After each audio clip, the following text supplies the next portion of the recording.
السلام علیکم ورحمۃ اللہ وبرکاتہ، نحمده ونصلی علی رسولہ الکریم، اما بعد۔ آج کا سبق سن لیجئے۔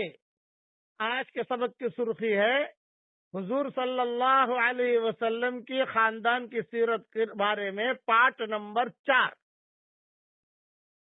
اب جو کہ نظر مانی تھی، قرآن ڈالا تو قرآن میں عبداللہ کا نام نکلا۔ بہنیں بہت روئی، ابا اس کو تو ذبح ہونے نہیں دیں گے، ہم بہت خوبصورت ہمارا بھائی ہے۔ عبد المطلب نے کہا بھی میں کیا کروں؟ یوں کہا کہ نہیں، آپ 10 اونٹ کا قرآ ڈالیے اور عبداللہ کا نام ڈالیے، کس کا نام آتا ہے؟ تو عبد المطلب نے عبداللہ کا نام ڈالا اور 10 اونٹ قرآ اٹھایا، عبداللہ کا نام آیا۔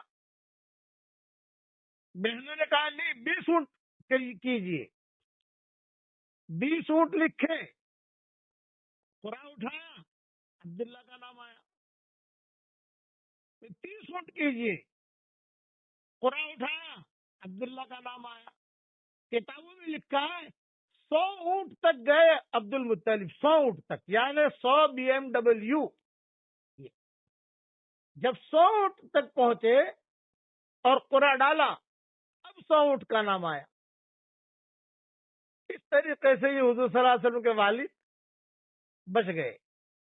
اسی لیے کوئی دیہاتی کبھی کبھی آتے تھے، دیہاتیوں کو قصہ معلوم ہوتا تھا، عربیوں کو، مکہ مکرمہ کے جو ہوتے تھے۔ ایک مرتبہ حضور صلی اللہ علیہ وسلم بیٹھے ہوئے تھے، ایک دیہاتی نے آ کر زور سے کہا، یا ابن الذبیحین، اے 2 ذبیحوں کے بیٹے۔ تو حضور بہت مسکرائے، بہت مسکرائے۔ تو صحابہ نے کہا تم کیوں مسکرائے؟ بولے اس کو قصہ معلوم ہے میرے دادا کا، یہ بڈھا تھا اس وقت میں، اس کو معلوم ہے قصہ۔ 2 ذبیحوں کے بیٹے کا مطلب ایک اسماعیل علیہ السلام کے بیٹے اور ایک عبداللہ کے بیٹے، کیونکہ عبداللہ کا بھی بار بار نام آ رہا تھا ذبح کرنے کے لیے، بار بار نام آ رہا تھا۔ تو حضور بہت مسکرائے کہ اس نے بہت بھاری اشارہ کیا ہے کہ اے 2 ذبیحوں کے بیٹے، آج اللہ نے تجھے کیا مقام دیا ہے۔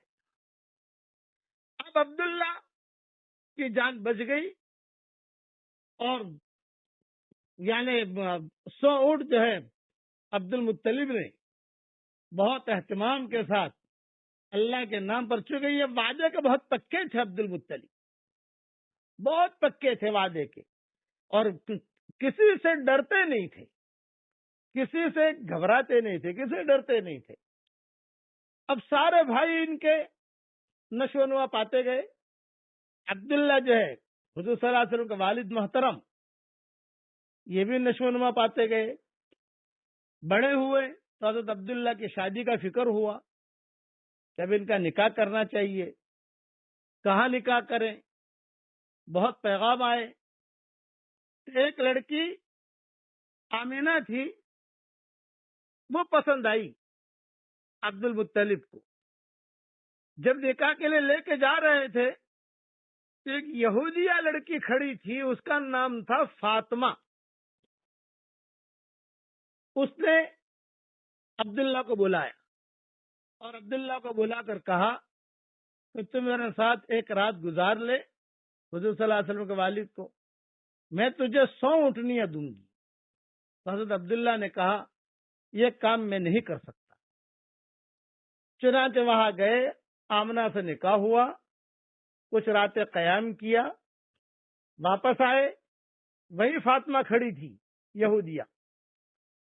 جب وہ کھڑی تھی تو اس نے کوئی توجہ نہیں دی۔ تو عبداللہ نے پوچھا، دیکھ کچھ راتیں پہلے تو بہت اہتمام سے بلا رہی تھی مجھے، اب دیکھتی بھی نہیں۔ تو وہ فاطمہ جو تھی وہ تورات اور انجیل بہت پڑھا کرتی تھی، تورات کی حافظہ تھی، انجیل کی حافظہ تھی۔ وہ کہتی تھی جب آپ جا رہے تھے شادی کے لیے تو آپ کی پیشانی پر نبوت کا نور موجود تھا، میں چاہتی تھی کہ یہ نبوت کا نور میرے پیٹ میں آئے، لیکن اب یہ نبوت کا نور کسی اور لڑکی کے پیٹ میں چلا گیا ہے۔ اتنی ماہرہ تھی یہ فاطمہ، تورات اور انجیل بہت پڑھتی تھی۔ اور کعبے کے پاس ہی بیٹھی رہتی تھی لمبی چوڑی تسبیح لے کر آپا بن کے، اور تورات اور انجیل گنگنایا کرتی تھی۔ بقیہ تفصیل کل پوری کروں گا انشاءاللہ۔ اب پڑھ لیجئے میرے ساتھ، لا الہ الا اللہ وحدہ انجز وعدہ ونصر عبدہ وہزم الاحزاب وحدہ۔ اللہ تعالیٰ یہ جملے ہم سب کے لیے قبول فرمائے، آمین آمین، وآخر دعوانا ان الحمد للہ رب العالمین۔